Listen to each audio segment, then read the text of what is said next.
आज जरा शिक्षण व्यवस्था का कोलमडली त्याच्या मागचं कारण काय आणि सगळ्यात जास्त ह्या शिक्षण व्यवस्था कोलमडल्यामुळं की आमच्या गरीब लेकरांची जी दशा झाली म्हणजे आज झेडपीमध्ये सगळ्यात जास्त शिकणारा वर्ग कोणता आहे मुलं शिकतात तर ह्या कोणत्या वर्गात याच्यात तर हे जे शेतकरी आहे जे खेड्यापाड्यातले यांचीच मुलं फक्त झेडपी शाळेमध्ये आणि प्राथमिक शाळेमध्ये शिकतात। तर त्याच्यामुळं काय झालंय की त्या मुलांचं जे आहे की म्हणा तसं त्या शाळेमध्ये जाऊन त्यांना तसे संस्कार शिक्षण मिळत नाही मित्रांनो। आणि ही शिक्षण व्यवस्था का कोलमडली ते आपण थोडक्यात बघण्याचा प्रयत्न करू। मी संदीप एरंडे। तर आपण बघितलं मित्रांनो प्राचीन काळी गुरुकुल होते आणि गुरुकुलामध्ये की ज्यावेळेस हजारो असे शिष्य राहायचे त्यांना शिक्षण दिलं जायचं त्यावेळेस संस्कृतीचा अभ्यास दिला जायचा। तर आपल्याला थोडक्यात मागचा विचार करून पुढे आपण त्याच्यावर घेऊ की ज्यावेळेस ते राहायचे आणि त्याचं काय राहायचं की त्या गुरुचार्यांचा त्या मुलावर म्हणा किंवा जिथं ते राज्य राहायचं त्या राजा राहायचा आणि राजावर त्यावेळेस त्यांचं आधिपत्य चालायचं म्हणजे असे ते त्यावेळेचे गुरु होते खूप श्रेष्ठ होते। आणि त्याच्यानंतर आजची शिक्षण जी अवस्था आहे ही जर आपण बघितली ना मित्रांनो तर आजच्या शिक्षण व्यवस्थेमध्ये इतकं भयानक परिस्थितीत बदल झालाय की नको तिथं ते राजकीय व्यवस्थेनं आजच्या शिक्षण व्यवस्थेचा बळी घेतला।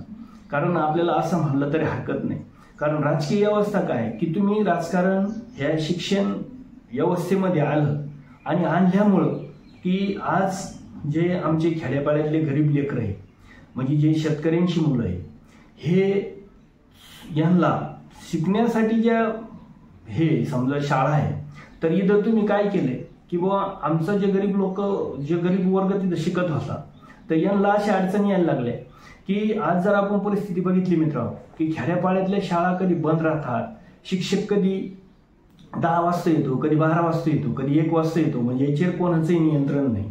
आणि त्याला कारण काय तर फक्त शिक्षण व्यवस्थेमध्ये घुसलेलं राजकारण। कारण विचार करा एक शिक्षकाचा आमदार असतो आता ते कशासाठी त्यावेळेस त्यांची काय भूमिका त्याच्या मागे होती ते त्याला आपल्याला काही माहिती नाही। आणि दुसरी गोष्ट की बुवा शिक्षण संस्थेमध्ये तुमच्या पतसंस्थेचं विलक्षण होतं तुमचं शिक्षक संघटना आहे म्हणजे असे अनेक गोष्टी की त्यांच्या अवतीभोवती सगळं राजकारण फिरतं। आणि ह्या राजकारणामुळं शिक्षण संस्थेचं इतकं वाटोळं झालं ते त्या पद्धतीनं म्हणजे वाटोळं शिक्षण संस्थेपेक्षा की आमच्या शेतकऱ्याची मुलाचं जादा झालं की गरीब शेतकऱ्यांची मुलं त्या प्राथमिक शाळेत शिकणारी मुलं यांचं सगळ्यात जास्त भविष्य ह्या अंधारात गेलं मित्रांनो। कारण होतं काय की बुवा जे श्रीमंत लोक आहे जे त्यांची जरा एकदम नंबर 1ची श्रीमंत लोक जर पाहिले आपण तर यांची मुलं फॉरेन इतर देशामध्ये शिकत असतात आणि दुसरे मध्यमवर्गीय लोक जर आले तर यांची मुलं इंग्लिश स्कूल कुठं आपल्या गावाच्या बाहेर तालुक्याला जिल्ह्याला हे हॉस्टेलवरती शिकतात। पण आमचा जो शेतकरीची जी मुलं आहे म्हणजे आम्ही जे गावामध्ये खेड्यामध्ये शेती करणारे आमची जी मुलं आहे हे कुठं शिकतात तर हे प्राथमिक शाळा झेडपी शाळेमध्ये शिकतात। आणि याच्यामुळं काय झालं की इकडं कोणाचं बघण्याचं लक्ष नाही आणि राजकारण ज्याची सत्ता आहे जे शिक्षक आता तिथं जरा तुमचं राजकारण आलं तर 50% शिक्षक इकडे 50% इकडे म्हणा किंवा 60% इकडे म्हणा 40% इकडे म्हणा म्हणजे ज्याची सत्ता असेल ज्याचा आमदार असेल त्या संघटनेचा आमदार शिक्षक कोणती ती संघटना आहे त्याचा जर आमदार असेल आणि ज्यावेळेस तो शिक्षक त्याचा जर आमदार असेल मग तो कसं सत्तेवर येणार म्हणजे शाळेवर येणार तो टायमिंग तिथं शिक्षणाला समय देऊ शकत नाही कारण त्याला वाटतं मग आपलं काय होणार आपलं कोण काय करणार ह्या गैरसमजीतून शिक्षक गैरहजर राहतात किंवा त्या मुलाला चांगल्या पद्धतीने शिकत नाही। आणि दुसरी गोष्ट आहे की मी म्हणत नाही सगळे शिक्षक ह्याच पद्धतीचे आहे काही चांगले पण शिक्षक आपल्याला मिळतात काही खेड्यापाड्यात आपण चांगले पण शिक्षक बघितले की ज्यावेळेस त्यांच्या बदल्या होतात ज्यावेळेस त्यांना निरोप द्यायला जातो अख्खं गाव तिथं जमा होतं म्हणजे अशी बी काही शिक्षक लोक आहेत। पण राजकारणाचा फायदा घेऊन काही शिक्षक लोक असे किंवा ते स्वतःचं जे कर्म आहे हे विसरले की आपण सर्व्हिस जॉईन करताना म्हणजे जॉईन ज्यावेळेस केली ती कशासाठी केली आपण एक शिक्षक म्हणून केली। आज ही जी परिस्थिती मित्रांनो ही सांगायची गरज काय आहे की माझ्या गावात पण एक शाळा आहे जी 4थी पर्यंतच आहे आणि 4थी पर्यंत शाळांना मी पण त्या शाळेमध्ये शिकलेलो आहे पण आजची परिस्थिती आणि एक 20-25 वर्षाचं जे काळातली जी परिस्थिती होती त्यावेळेस आपण काही म्हणजे त्या आपले खेड्यातले काय गोट्या खेळ काही चेंडूफळीचं जे राहायचं त्यावेळेस काही कोई असे काही खेळ खेळायचो किंवा धिंगाणा घालायचो, तर शिक्षक समोरून आल्यानंतर सगळे मुलं पळून जायची. शाळा असू नसू तरी शिक्षक जरा दिसले तर पळून जायचे. म्हणजे ही त्यावेळेची परिस्थिती का होती, तर शिक्षक तसे विद्यार्थ्यांसमोर वागत होते. म्हणजे शिक्षकाला एक गुरु त्यावेळेस समजलं जायचं. आणि त्याच्यामुळे ह्या आणि शिक्षकांचं जे होतं किंवा 8 तासामध्ये आपल्याला मुलाला जे शिकायचं किंवा मुलाला एकदम आपल्या मनातून त्यावेळेस ते शिक्षण द्यायची. आजची परिस्थिती अशी झाली मित्रांनो, फक्त टाइम तुमचा 8 तास कधी जाणार, म्हणजे ड्युटीचं ते तर 8 तास तर कम्प्लिटली 8 तास शाळा मला वाटतंय खेड्यातली आपल्या होत बी नसती. कारण कधी ते लवकर जातात कधी उशिरा येतात, त्याच्यावर कोणाचं नियंत्रण नाही. आणि सत्ता असल्यामुळं आता याच्यात राजकारण घुसल्यामुळं हा सगळा धिंगाणा झालेला आहे मित्रांनो. आणि याच्यामुळं काय झालंय की बुवा सगळ्यात जास्त जी हानी झाली ती आमच्या मुलाची झाली. म्हणजे आम्ही खेड्यापाड्यातले गरीब शेतकऱ्याच्या मुलाची झाली. आज विचार करा, यांच्या शिक्षकाचा एक बी मुलगा तुम्हाला झेडपी प्राथमिक शाळेमध्ये शिकताना दिसणार नाही. पण आमचा शेतकऱ्याचा मुलगा हा जवळपास 90%च्या म्हणा लागेल का बाबा ह्या शाळा ज्या चालू आहे सध्या खेड्यापाड्यातल्या ह्या फक्त शेतकऱ्याच्या मुलामुळेच चालू आहे. म्हणजे इथं कोणी सुशिक्षित लोक त्यांच्या मुलाला सर्व्हिसचे असणारे लोक इथं शाळेत घालू शकत नाही. श्रीमंत लोक बाहेर शाळेत टाकतात. पण शेतकऱ्याची हाल अशी मित्रांनो की त्याला शेती करतायला भरमसाठ इकडे खर्च येतोय. परत त्या शेतीतून निघलेलं उत्पन्न आणि त्या खर्चाचा तो ताळमेळ बसत नाही.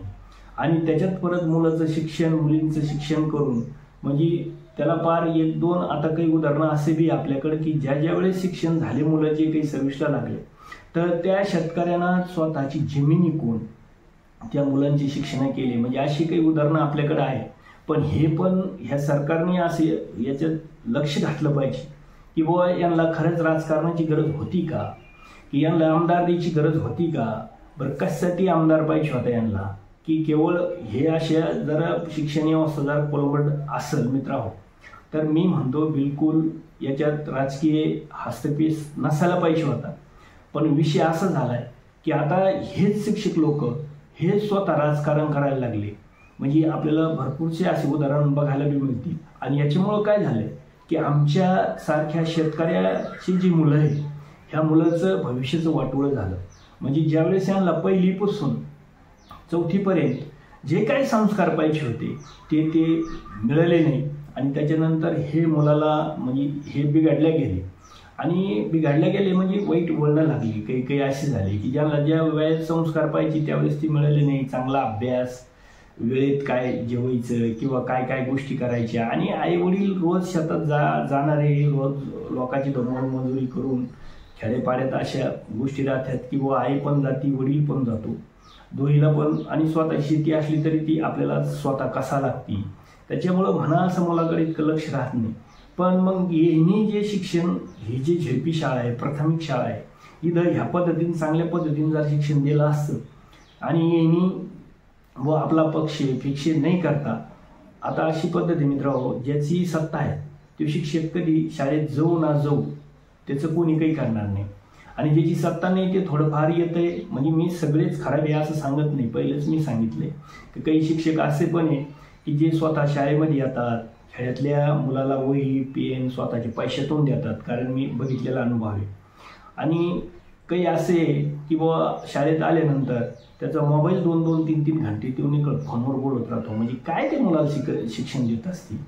म्हणजे ह्या गोष्टी आहे. परत आमच्या इथं असं झालं मित्रांनो की 2 शिक्षक एकूणाला भेटले म्हणजे त्यांच्या हाणामाऱ्या झाल्या. आणि ज्यावेळेस विद्यार्थ्यांना ते बघितलं असेल तर काय परिणाम त्या विद्यार्थ्यावर झाला असेल. म्हणजे केवळ ज्याची सत्ता आहे त्यांना काही बी करायचं आणि ज्याची सत्ता नाही त्याच्यावर पूर्ण लादायचा प्रयत्न करायचा. मग ह्या गोष्टी तिथं मारामाऱ्याचे रूपांतर होणारच ना. जिथं तुम्ही राजकीय शिक्षण व्यवस्थेमध्ये राजकारण घुसल्यानंतर याचे पुरं शिक्षण व्यवस्थेचं पुरी कोलमडली मित्रांनो.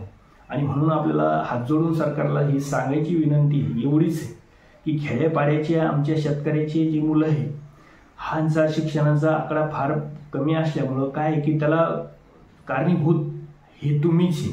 कारण तुम्ही आमच्या पार खेड्यापाड्यातल्या ज्या शाळा आहेत ह्या काही ठिकाणच्या बंद झाल्या, काही बंद करण्याच्या मार्गावर आहे आणि चांगल्या पद्धतीनं तिथं सुखसुविधा नाही, तिथं शिक्षण चांगलं नाही. म्हणून आम्ही आमची शेतकऱ्याच्या वतीनं की माझी सर्व शेतकऱ्याच्या वतीनं सरकारला हात जोडून विनंती आहे की इकडं बी याच्याकडे तुम्ही लक्ष घालावा, हीच आपली मायबाप सरकारला विनंती आहे. जय